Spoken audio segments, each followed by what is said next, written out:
My name is Sarah.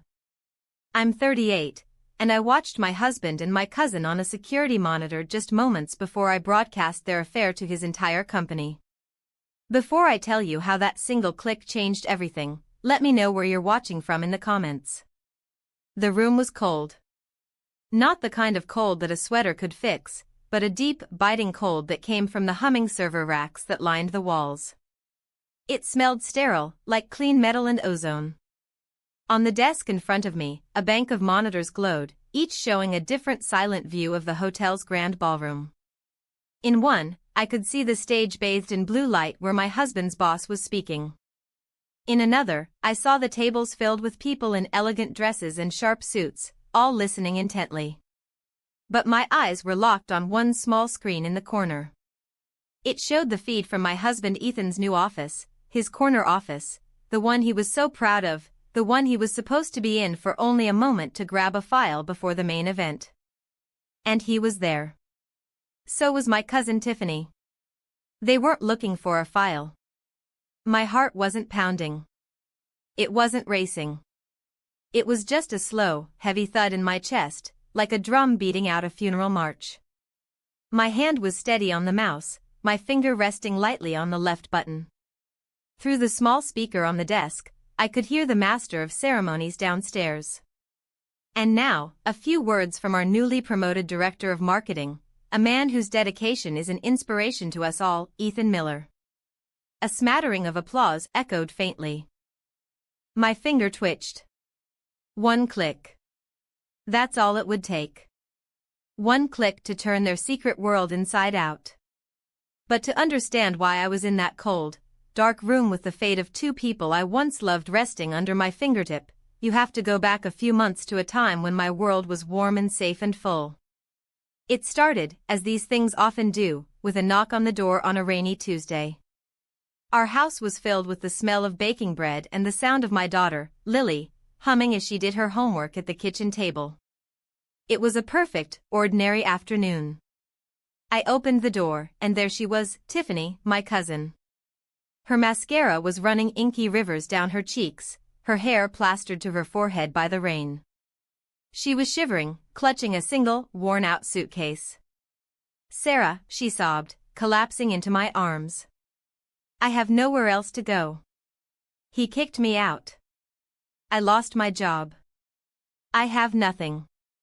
My mom had always said, family is family. You take care of your own." And looking at Tiffany, so broken and lost, how could I say no? I brought her inside, made her a cup of tea, and told her she could stay in our guest room for as long as she needed. Ethan was supportive. Of course, he was always the good guy. "We have to help her, honey," he'd said, putting his arm around me. "It's the right thing to do." And so, we let the fox into the hen house. We welcomed her with open arms, never once suspecting the devastation she was about to bring.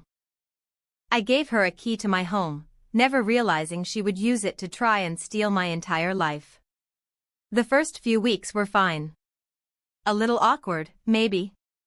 Tiffany was a ghost in our house, quiet and grateful. She helped with the dishes, played with Lily, and spent hours in her room, supposedly looking for jobs online. I felt sorry for her. I really did. I'd pack her lunches and lend her my clothes for interviews. I was trying to be a good cousin, a good person. The first crack in the illusion was small. So small, I almost dismissed it. It was about a pair of shoes. Not just any shoes. They were a pair of vibrant red heels Ethan had bought me for our 5th anniversary. They were expensive, elegant, and they held a special meaning. They were our special occasion shoes. I kept them pristine in their box on the top shelf of my closet. One Thursday evening, I was getting ready for a dinner date with Ethan. Lily was at a sleepover, and it was supposed to be our night. I went to get the red shoes, but the box felt light. I opened it. It was empty. A strange, cold feeling washed over me. I searched the closet, then under the bed. Nothing. I went downstairs, my heart starting to beat a little faster, and that's when I saw her. Tiffany was in the living room, practicing her walk in front of the hallway mirror. She was wearing my shoes, my red shoes. They looked different on her. On me, they felt like a statement of confidence. On her, they looked like a costume, like a little girl playing dress-up in her mother's closet. Tiffany. My voice was quiet, but it cut through the silence. She froze, her eyes wide in the mirror. She turned around slowly, a fake, wobbly smile on her face.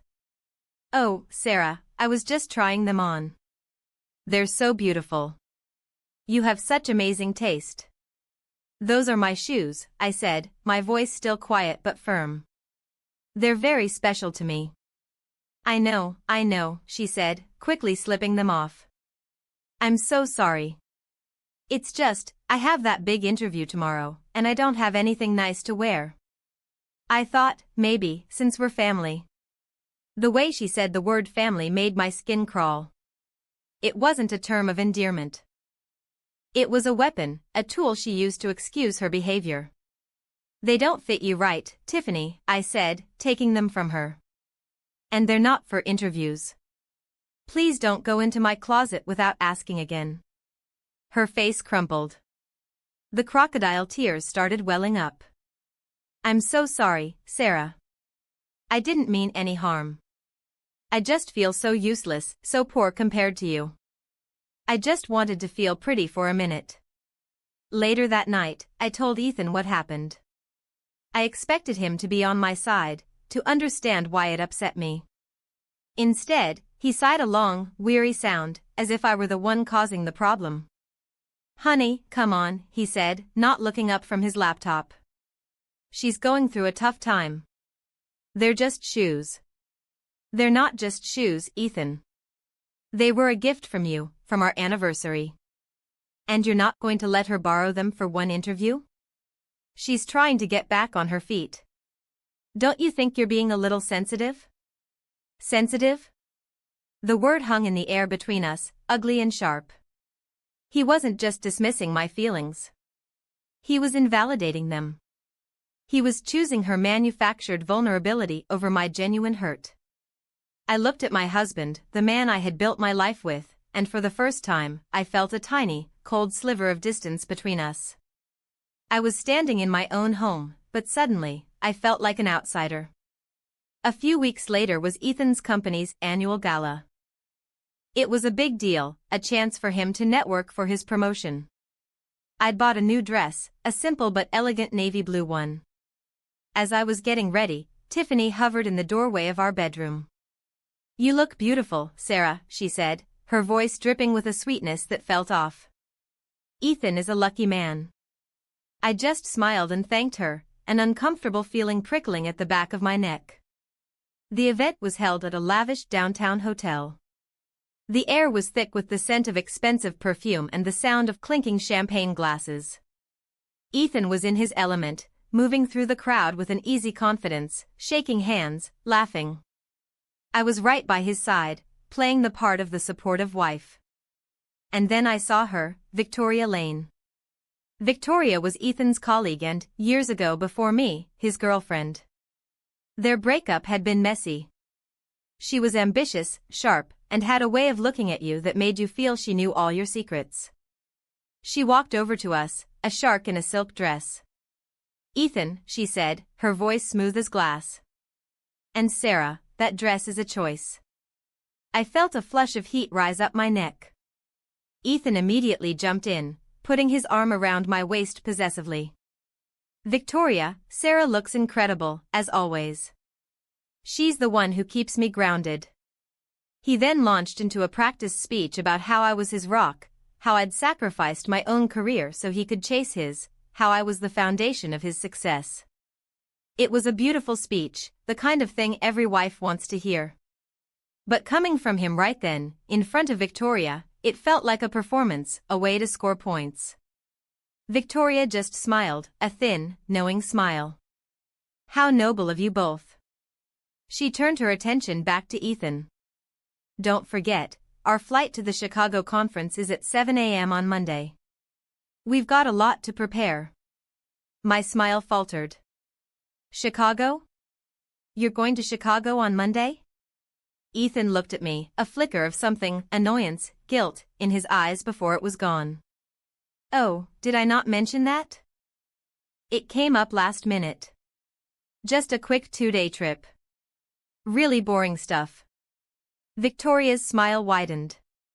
She leaned in closer to me, as if sharing a secret. We always have the most productive time on these work trips, she murmured, her eyes glinting. Later, as Ethan was off talking to his boss, Victoria found me near the bar. I expected another backhanded compliment, but her expression had changed. It was serious. Look, she said, her voice low. I'm not your friend. But I was you once, the woman he paraded around while he was busy building his own empire. I didn't know what to say. He's a great actor, she continued, swirling the wine in her glass. He knows how to say all the right things to make you feel like the center of his universe. But Ethan's universe only has one star, and it's him. She took a sip of her wine. I'm just saying, don't just listen to what he says. Watch what he does. Be careful. She walked away, leaving me standing there with a cold drink in my hand and an even colder feeling in my stomach. A warning from a rival should have felt like a cheap shot. But it didn't. It felt like a prophecy. The weeks that followed were a slow, agonizing descent into doubt. Ethan was more distant than ever, glued to his phone, often coming home late with vague excuses. Tiffany was still in our house, a constant, cloying presence. My home had stopped feeling like a sanctuary. It felt like a waiting room. To escape the suffocating atmosphere, I decided to go back to work, just part-time. Before I married Ethan, I'd been in high-end sales, and I was good at it. I missed the feeling of accomplishment, of having something that was just mine. I took a job at a luxury car dealership downtown. It felt good to put on a professional suit, to talk to people, to close a deal. It was a small piece of my old self I was reclaiming. One afternoon, a man walked into the showroom. He was dressed in simple jeans and a plain gray t-shirt, looking more like he was lost than like he was shopping for a six-figure car. The other salespeople, polished and hungry for a big commission, took one look at him and dismissed him, turning back to their phones. But my mom always taught me to never judge a book by its cover. I walked over with a warm smile. Hi, welcome. Is there anything I can help you with today? He seemed surprised to be spoken to. Oh, I was just looking. Well, looking is free, I said with a laugh. My name is Sarah. If you have any questions at all, let me know. We ended up talking for almost an hour. Not just about cars, but about business, about the city, about what makes a customer feel valued. He was sharp, insightful, and had a quiet intensity about him. His name was Ryan. He pointed to the top-of-the-line sports coupe in the center of the showroom. Tell me about that one. I gave him the full rundown. When I finished, he just nodded. I'll take it. The other salespeople's heads snapped up. I tried to keep my professional composure. That's wonderful. Would you like to discuss financing options? No need, he said calmly. I'll pay in full.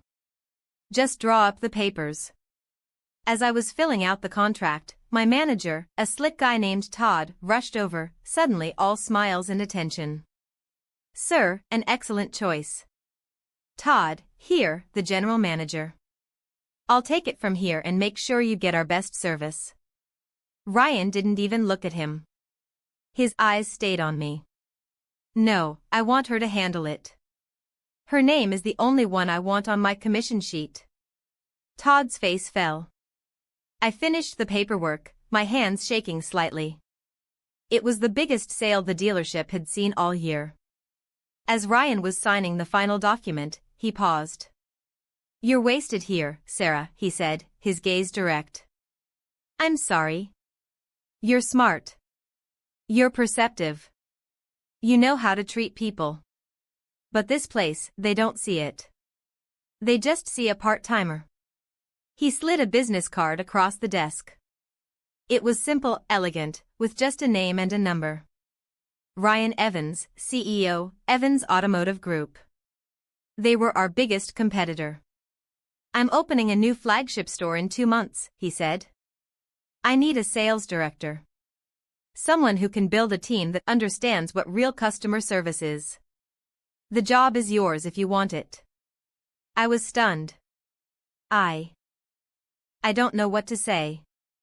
"Don't say anything now," he said, standing up and pocketing his new car keys. "Think about it.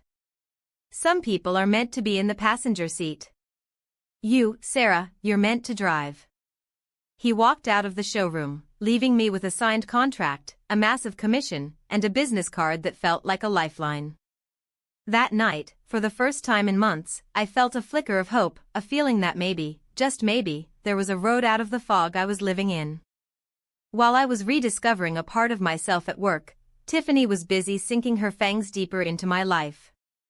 She finally got a job. An unpaid internship, she called it, at Ethan's company. "Isn't it perfect?" she gushed over dinner, her eyes shining. "Ethan was so sweet to pull some strings for me. Now I can learn from the best." Ethan had just shrugged when I gave him a questioning look. "It's just an internship, Sarah. It's in a different department. I'll barely see her. It's a way to get her on her feet so she can finally move out." It sounded reasonable, but it felt all wrong. A knot of dread tightened in my stomach. I barely see her, my foot. Suddenly, my life was filled with stories about the office. Tiffany would tell me about her day, always managing to drop Ethan's name into the conversation. "Ethan gave me this great advice on the marketing proposal today. Ethan and I had to work late on the quarterly report. He's such a genius. Ethan bought me a coffee this morning because I looked tired." She was an expert at painting a picture of innocent mentorship, of a boss looking out for his struggling intern. But I knew what she was doing. She was weaving a web right in front of my eyes. She was creating a shared world with him, a world that I wasn't a part of. The late nights became more frequent. Ethan would come home smelling faintly of a perfume that wasn't mine. It was a cheap, sweet scent, the kind Tiffany wore. When I mentioned it, he'd get defensive. "Oh my God, Sarah. We were in a conference room all day. People wear perfume. You're imagining things." He started to gaslight me, making me feel like I was the crazy one. My questions were dismissed as jealousy. My concerns were brushed off as insecurity. "You should be happy for her," he told me one night when I said it made me uncomfortable that they were spending so much time together. "She finally has something going for her. Why can't you just be supportive?" Supportive? I was the one who opened my home to her. I was the one who listened to her sob stories and gave her a shoulder to cry on. And now I was being painted as the unsupportive, jealous wife. The worst part was the phone. His phone, which had always been a benign object in our house, became a fortress. It was always with him, always screen down. One evening, he was in the shower, and a text message lit up the screen. I know I shouldn't have, but I glanced at it. It was from Tiffany. "Last night was amazing. Can't stop thinking about it. Winky face." The winky face felt like a slap. I just stood there, staring at the glowing screen, the sound of the shower water roaring in my ears. It was happening. It wasn't in my head. It was real. I confronted him when he came out of the bathroom, a towel around his waist. I held up the phone. "What was so amazing about last night, Ethan?" He looked at the phone, then at me. There was no panic in his eyes. Just cold, calculated annoyance. He took the phone from my hand. We landed a huge new client. The whole team was celebrating. Tiffany was just excited. He deleted the message right in front of me. "You really need to stop snooping, Sarah. It's not a good look." He walked away, leaving me standing in the steam-filled bathroom, my heart turning to a block of ice. He didn't just lie. He did it so easily, so calmly. He made me feel ashamed for catching him. At that moment, I realized I wasn't just fighting for my marriage. I was fighting an enemy who had taken over my husband's mind. Our 10th wedding anniversary was on a Friday. For months, I had been looking forward to it. It felt like a chance to reset, to find our way back to each other. I made a reservation at the fancy Italian restaurant where he had proposed. I bought a new dress.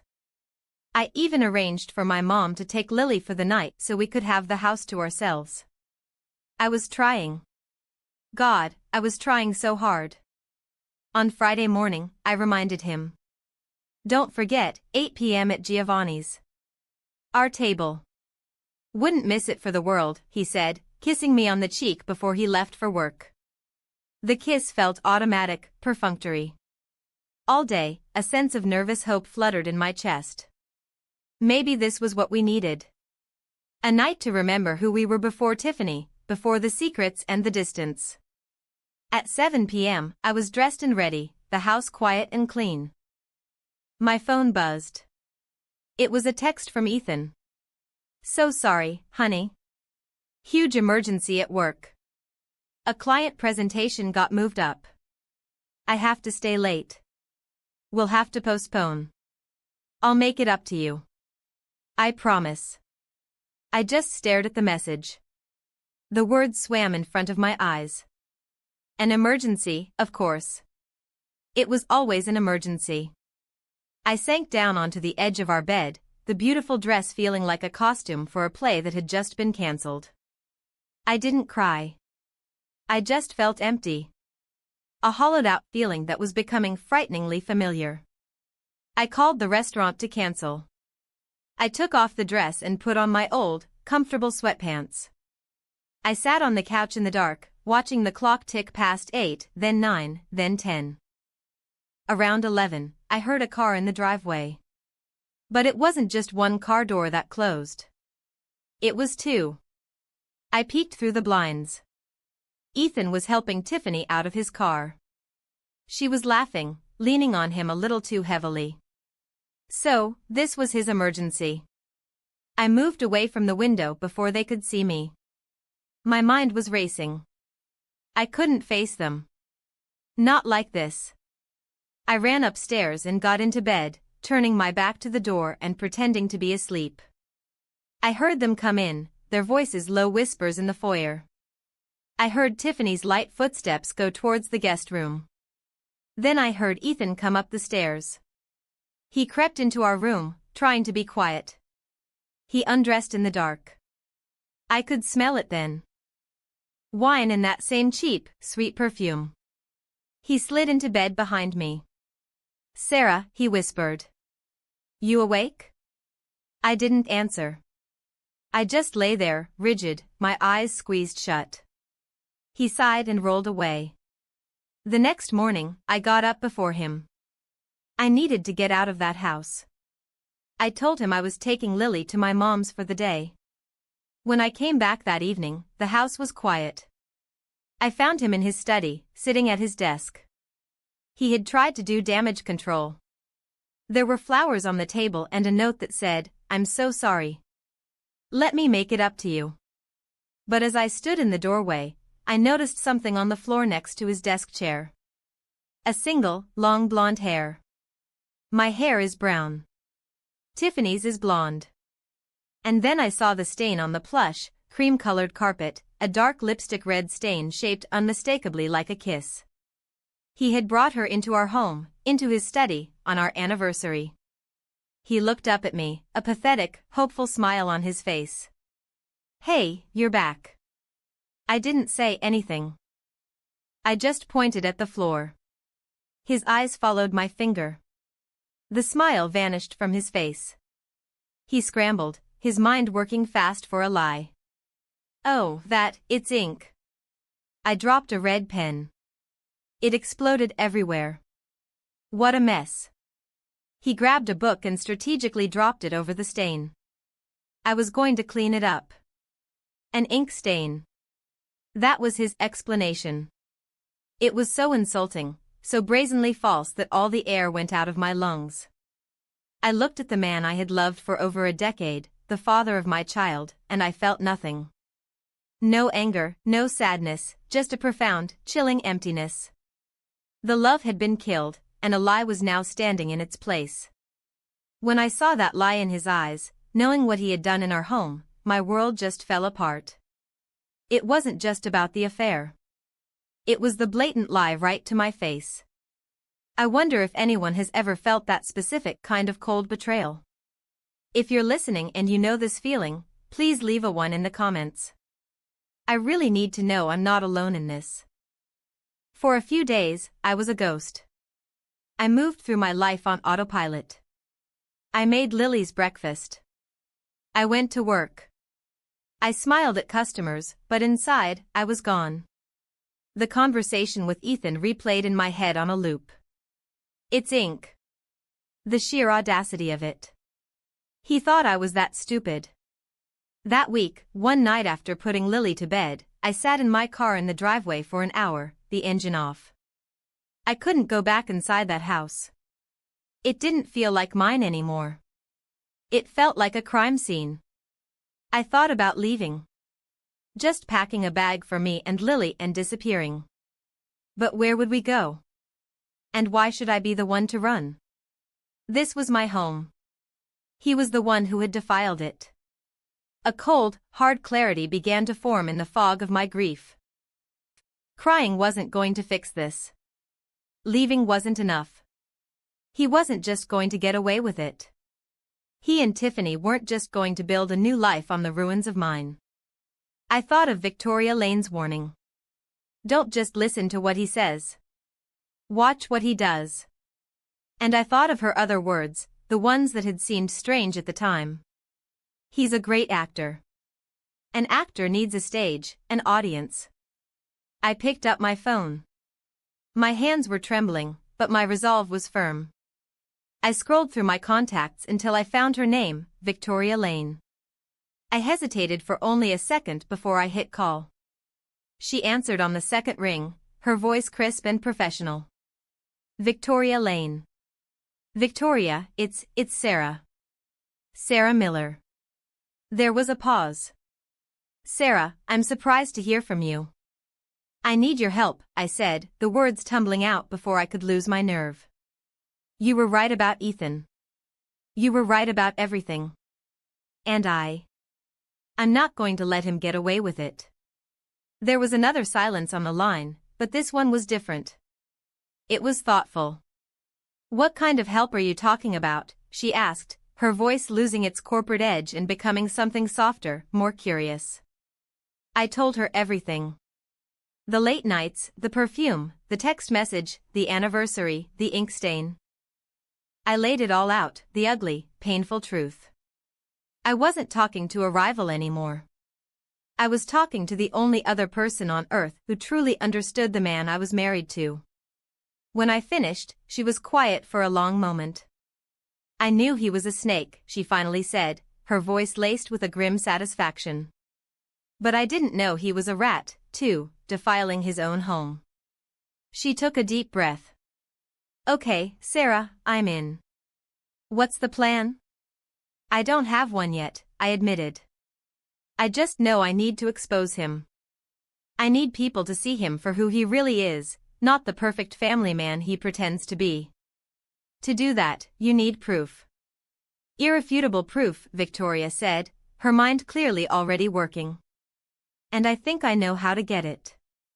She paused. Ethan has an enemy in the IT department, a kid named Mark. He's brilliant, but Ethan stole credit for a huge software project Mark developed last year. The kid has been bitter ever since. He owes Ethan nothing and would probably love a chance to see him go down. What can he do? I asked, a flicker of real hope igniting inside me. Mark has access to everything, Victoria said, and I could almost hear the smile in her voice, the entire company's digital infrastructure, including the security camera feeds. My breath caught in my throat. Meet me for coffee tomorrow morning, Victoria said. 8 a.m., the little cafe on Elm Street. I'll arrange for Mark to be there. It's time to go to war, Sarah. I hung up the phone, a new, unfamiliar feeling coursing through me. The emptiness was gone. In its place was a cold, sharp, and powerful sense of purpose. The game had changed. I wasn't the victim anymore. I was the architect of his downfall. The next morning, I walked into that little cafe on Elm Street, feeling like a different woman. I had barely slept, but I wasn't tired. I was energized, focused. Victoria was already there, sitting at a corner table. With her was a young man who looked like he couldn't be a day over 25. He had pale skin, glasses, and a nervous energy about him. This had to be Mark. Sarah, this is Mark.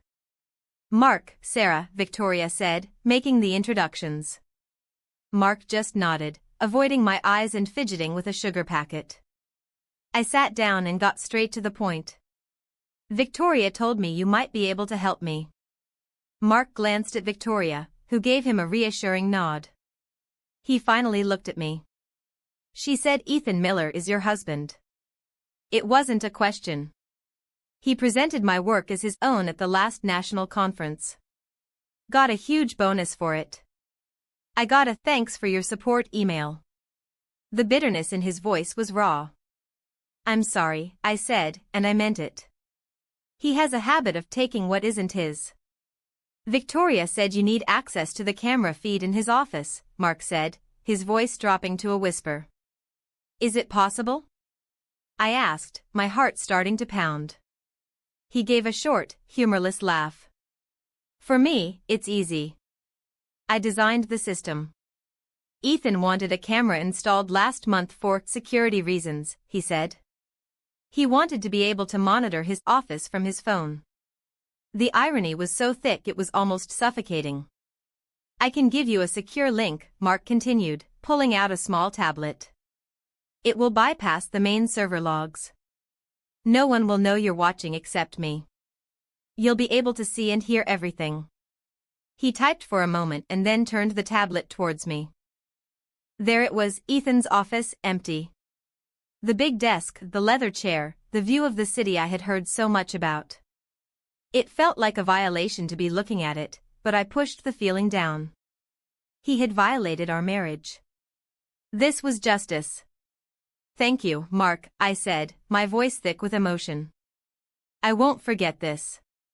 Just make it good, he said, a grim smile on his face. Make him pay. A week later, I officially accepted Ryan Evans' job offer. Walking into my new office felt like breathing fresh air for the first time in years. Ryan was an incredible boss, supportive, respectful, and he treated me like a professional, not just a wife or a mother. To celebrate my new job, he insisted on taking me out for a proper business lunch. We went to a nice restaurant downtown, the kind of place where deals were made. We were seated at a table by the window, and for the first time in a long time, I felt normal. I was talking about sales projections and marketing strategies. I was laughing. And then I saw them. Across the street, walking out of a jewelry store, were Ethan and Tiffany. He had his arm around her, and she was looking up at him with that adoring, fake smile. He leaned down and kissed her, a long, lingering kiss, right there on the public sidewalk. A wave of nausea washed over me. Ryan must have seen the color drain from my face. Sarah, are you okay? I couldn't speak. I just pointed. He followed my gaze. His body went rigid. His friendly, smiling face hardened into a mask of disbelief and anger. No way, he whispered, his voice low and dangerous. Tiffany Davis. I turned to look at him, confused. You know her? He tore his eyes away from the scene across the street and looked at me, his expression full of a dawning, horrified understanding. Know her? Sarah, she's my ex-girlfriend from about 5 years ago. She maxed out my credit cards and disappeared one day. Took almost $10,000. I never saw her again. We just sat there in silence, watching my husband and his lying, cheating ex-girlfriend get into a taxi together. That was it. That was the moment everything snapped into focus. This wasn't just a sordid affair. It was a pattern. They were two of a kind takers, users, destroyers, and they had picked the wrong person to mess with. Seeing them together, knowing the depth of their deceit, that was it. There was no turning back. If you're still listening, please comment continue. Your support is what's getting me through telling this next part of the story. That night, something inside me shifted permanently. The grief, the sadness, the hurt, it was all still there, but it had been burned down into a hard, dense core of pure resolve. I wasn't a victim anymore. I was a woman on a mission. The first thing I did when I got home was walk into my closet. I reached up to the top shelf and pulled down the box with the red shoes. I didn't even open it. I walked it straight out to the trash can in the garage and dropped it in. It made a hollow, final sound as it landed. That part of my life was over. The woman who cherished those shoes, who believed in the fairy tale they represented, she was gone. The next morning, I booked an appointment at the best hair salon in the city. For 10 years, I'd had the same long, safe, brown hair, the kind of hair a reliable wife and mother has. I sat in the chair and told the stylist, cut it off. She looked at me, her eyes wide. All of it? Cut it, I said again, my voice leaving no room for argument. For the next hour, I watched my old self fall to the floor in soft brown heaps.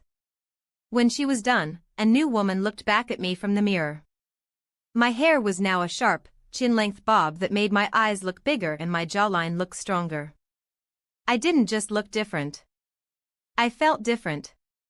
I felt dangerous. My wardrobe was next. I packed up all the soft floral dresses and sensible cardigans I had accumulated over the years. I took the commission check from Ryan's car sale, the one I had been saving for Lily's college fund, and I went shopping. I didn't buy what a suburban mom would wear. I bought what a boss would wear. Sharp blazers, silk blouses, tailored trousers, and a pair of killer black heels that made me feel powerful with every step. This wasn't just about looking different. It was about arming myself. I was creating a new armor, a new identity for the battle that was to come. I also made another appointment with the best divorce lawyer in the city. I sat in her plush office and laid out the facts calmly and clinically. I didn't cry. I didn't raise my voice. I presented my case like a business proposal. She listened intently. And when I was done, she gave me a sharp, approving nod. You've got a solid case for infidelity, which will help with the settlement, she said. But he'll fight you on custody of your daughter. Men like him always do. They use the kids as pawns. You need irrefutable proof of his character, something that makes it impossible for a judge to see him as a stable parent. I'm working on it, I said, a cold smile touching my lips for the first time in months. I'm working on it. The change in me was not lost on Ethan. He noticed the hair, the clothes, the new confidence. It made him nervous. He tried to turn on the charm, bringing me flowers, suggesting date nights. He was trying to pull me back into the box he had created for me, but the box was broken, and I was already out. I played along for now. I smiled. I accepted the flowers. I made excuses for the date nights. I was biding my time, watching the camera feed from his office every day, waiting for the perfect moment to burn his whole world to the ground. The perfect moment arrived in an email. It was the official invitation to the annual Sterling Corp Gala, the same event where Victoria had warned me just months before. This year, the highlight of the evening was to be the presentation of the Employee of the Year award. The recipient, the email proudly announced, was the new Director of Marketing, Ethan Miller. It was almost poetic. They were going to honor him, to put him up on a pedestal as a shining example of the company's values. I smiled. I couldn't have written a better script myself. As a key partner, my new company, Evans Automotive, had a corporate table right at the front. Ryan told me I didn't have to go. I can send someone else, Sarah. You don't need to put yourself through that. Oh, I'm going, I said, my voice calm. I wouldn't miss it for the world. I called Mark. It's time, I said. The night of the gala, he replied, are you ready? I was born ready, he said, the excitement clear in his voice. The ballroom's A/V system is patched directly into our network. I can route any feed to the main projector. All I need is your signal. The night of the gala, I took my time getting ready. I chose a dress that was the color of blood, a sleek, stunning, floor-length gown that was both elegant and deadly. With my new short hair and dark lipstick, I was unrecognizable. I was a declaration of war in a dress. Ryan was my date. He looked at me when I came down the stairs, his eyes wide. Wow, Sarah, you look breathtaking. It's my armor, I said with a small smile. We walked into that ballroom, and heads turned. People were whispering, wondering who the woman on Ryan Evans' arm was. I saw Ethan standing with Tiffany near the bar. His jaw literally dropped when he saw me. He looked me up and down, a mixture of shock, confusion, and a flicker of something else, desire. Tiffany just glared, her eyes full of venom. I ignored them. I let Ryan lead me to our table, smiling and greeting people as if I didn't have a care in the world. The evening dragged on. Speeches were made. Awards were given. I ate my dinner, my heart a steady, calm rhythm in my chest. I felt Ryan's hand rest on mine under the table, a silent gesture of support. Finally, the moment came. Ethan's boss, Mr. Harrison, walked up to the podium. And now, he boomed, his voice full of pride, it is my great honor to present our highest award, Employee of the Year, to a man who embodies integrity, loyalty, and a commitment to excellence. Please join me in congratulating our Director of Marketing, Ethan Miller. The spotlight swung to our table. Ethan stood up, beaming. He buttoned his jacket, smoothed his tie, and gave me a smug little wink, as if to say, see, I'm still the man. He started walking towards the stage, the applause thundering around him. I reached into my clutch and pulled out my phone. Under the table, I sent a single text message to Mark, now. As Ethan took his first step onto the stage, the giant screen behind the podium, which had been showing the corporate logo, flickered. Then it went black. The applause faltered. People started murmuring. And then a new image appeared on the screen. It was a live feed, crystal clear. It was Ethan's office. And there, on the large mahogany desk, were Ethan and Tiffany. They were in a passionate embrace, their clothes in disarray. It was happening right then, in real time. They had snuck away from the party for a quick, sordid rendezvous, thinking they were safe. A collective gasp went through the ballroom. The silence that followed was absolute. People stared, their mouths hanging open. Mr. Harrison froze, his face turning from pride to horrified disbelief. On the stage, Ethan had stopped walking. He heard the silence and turned around to see what was wrong. He looked up at the giant screen. He saw himself. He saw Tiffany. He saw his entire life, his career, his carefully constructed image, all exploding in front of 200 of his colleagues. The color drained from his face.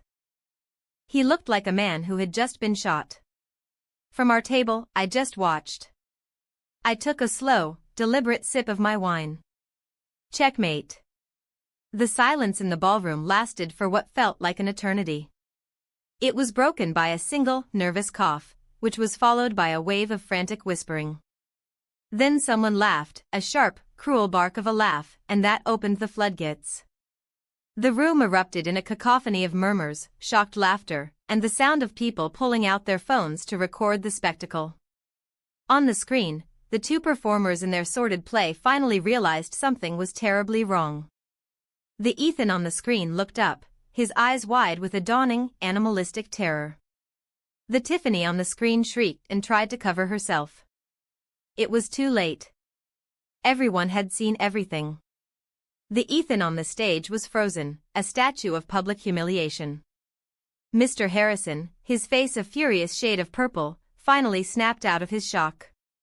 He barked an order into his microphone. "Shut it off. Shut it off now." But his voice was drowned out by the chaos. Mark was a genius. The feed didn't just shut off. It froze on the most incriminating frame, a perfect still image of their shame, before finally going black.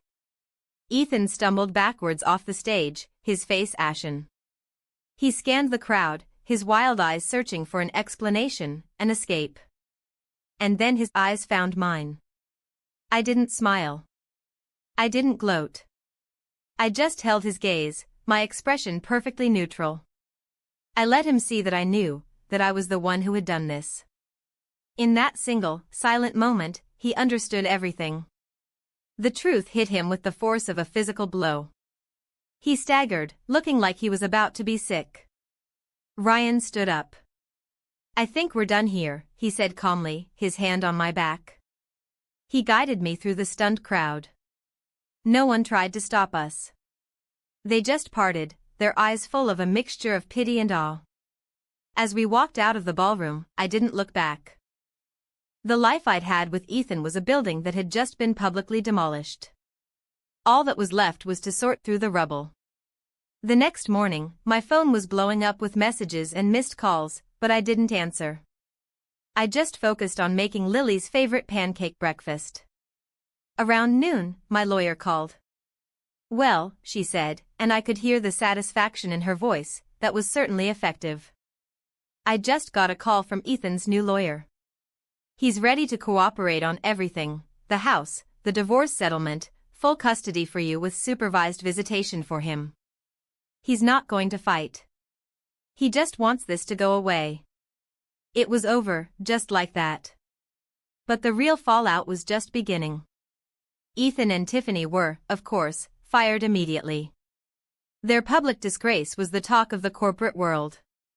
No one would touch them. Their careers were over. A few days later, a broken-sounding Ethan left me a voicemail. He didn't yell. He didn't accuse. He just sounded defeated. "Sarah, I don't know what to say. I know I deserved it. I'm sorry. I've lost everything." I deleted the message without a second thought.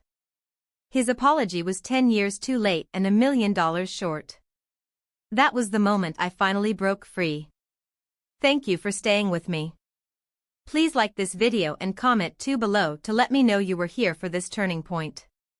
Your support means the world and helps others find the strength in this story. I thought that after the gala, after they were fired, they would just crawl away and disappear. I was wrong. I had underestimated Tiffany's capacity for venom when she was cornered.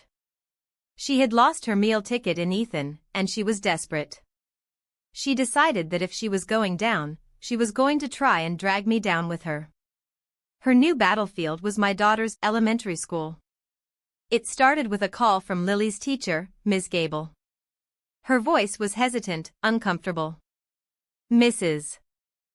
Miller, Sarah, I'm not sure how to say this, but there was a bit of a scene at pickup today." My blood ran cold.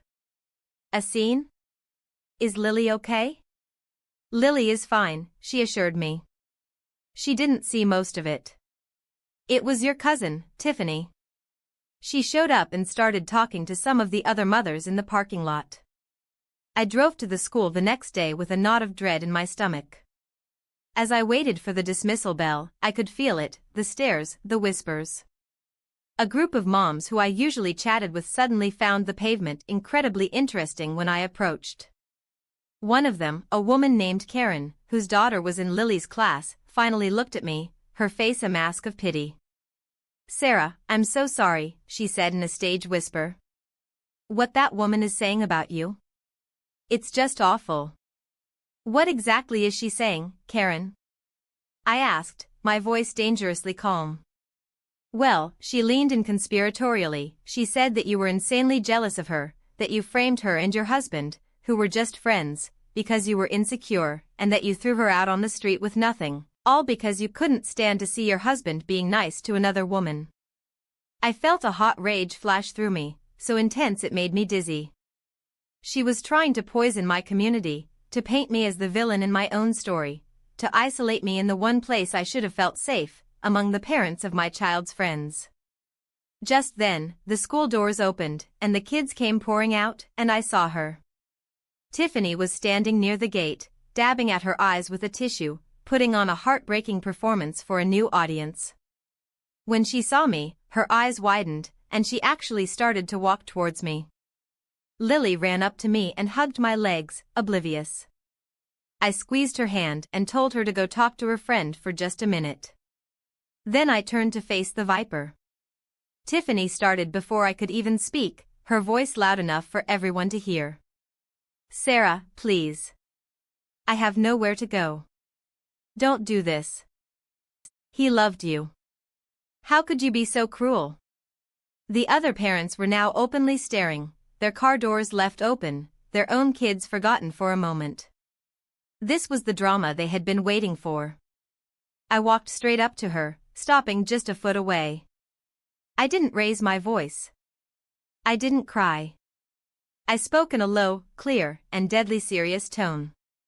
"Listen to me very carefully," I said, my eyes locked on hers. "The games are over. The lies are over. This is not a playground for your drama.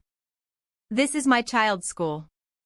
These are matters for adults, and you will not bring them here.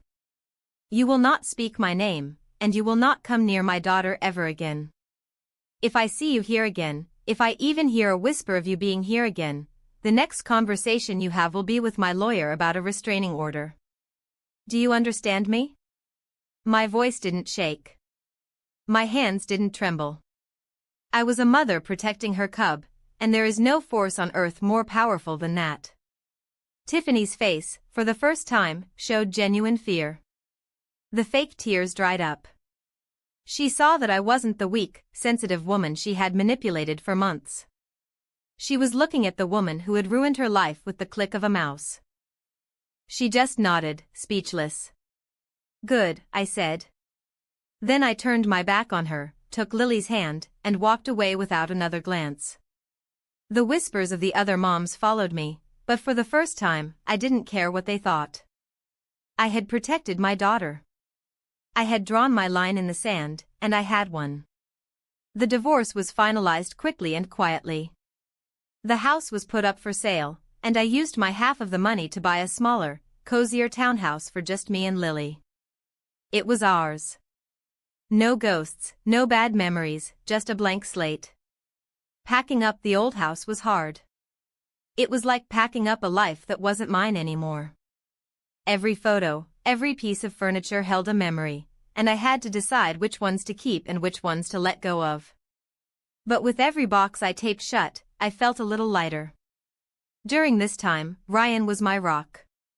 He never pushed, never pried. He was just there. He helped me move boxes. He brought over pizza on nights when I was too exhausted to cook. He played with Lily in the park, making her laugh in a way I hadn't heard in months. He was showing me what a good man looked like, not by telling me, but by being one. One day, Victoria came over to my new place with a bottle of wine and a proposition. "You know," she said, looking around my sparkling new kitchen, "you're an amazing cook, and I'm a marketing genius. And we both have a story to tell." And that's how our new venture was born. We started an online food blog and YouTube channel. We called it Reclaiming Your Table. It wasn't just about recipes. It was about the stories behind the food. It was about how a simple meal can be an act of self-love, of taking back control, of building a new life. I would cook, and we would talk about careers, about motherhood, about resilience, about starting over. To our shock, it took off. Women from all over the country started writing to us, sharing their own stories of betrayal and rebirth. We had created a community. I had spent years supporting Ethan's career, helping him climb the ladder. Now I was building something of my own with another woman, and it was more fulfilling than I could have ever imagined. I was finally using my talents for myself. My life started to find a new rhythm. Mornings were for getting Lily to school. Days were for filming, writing, and running the business with Victoria. Evenings were for homework, dinner, and quiet time with my daughter. Ryan was a gentle, steady presence through it all. He never crowded me. He understood that I was healing, that I was learning to trust myself again before I could fully trust anyone else. One evening, after Lily was in bed, we were sitting on my small patio, watching the sunset. "You seem happy, Sarah," he said quietly. "I am," I said. And I was surprised to realize how true it was. It wasn't the loud, frantic happiness I had chased in my old life. It was a quiet, solid contentment that came from within. "I feel like myself again, or maybe for the first time." He reached over and took my hand. His touch was warm and steady. "I told you that you were meant to drive," he said with a smile. "You just needed to get behind the wheel of your own car." I smiled back, my heart feeling full and safe in a way it hadn't in a very long time. The future was still uncertain, but for the first time, it didn't feel scary.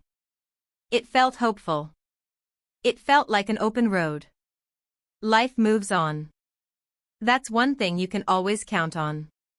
The drama of the past begins to fade, and the quiet routines of the present take over, but there are always loose ends. I heard about Tiffany through the grapevine. After our confrontation at the school, she had disappeared for a while. It turned out she had found another man to latch onto, a wealthy, married real estate developer. It didn't last long. His wife found out, and from what I heard, she was not the type to sit back quietly. There was a very public, very messy scene at a country club. Tiffany was left with nothing once again. A few weeks after that, I got a call from a local hospital. A social worker told me that Tiffany had been in an accident and had listed me as her emergency contact. She had no one else. The social worker asked if I would be willing to cover her medical bills. The old Sarah would have rushed to her side. The old Sarah would have been consumed with guilt and obligation. But I wasn't the old Sarah anymore. "I will pay the bill," I told the social worker. "You can send it to my lawyer, but I will not be visiting. She is not my responsibility anymore." I hung up the phone, and I didn't feel guilty. I felt free. My final act of charity was also my final boundary. The other loose end was Ethan. A year after the divorce, he called me.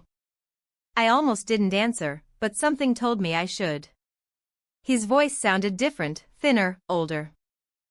He told me he was moving. He had taken a job overseas in Singapore. A chance to start over where no one knew his name. "I just wanted to call and say goodbye," he said. "And to say I'm sorry for everything. None of it was Tiffany's fault. It was all me. I was weak and arrogant, and I broke the best thing in my life." He paused, and I could hear him take a shaky breath. "You were a good wife, Sarah. The best." And I threw it all away. Tears pricked my eyes, but they weren't tears of sadness for what I had lost. They were tears of release. It was the apology I had deserved a long time ago. "I hope you find peace over there, Ethan," I said, and I meant it. "Be a good dad to Lily on your calls. That's all I ask." "I will," he whispered. "Goodbye, Sarah." "Goodbye, Ethan." As I hung up the phone, I knew that chapter was truly, finally closed.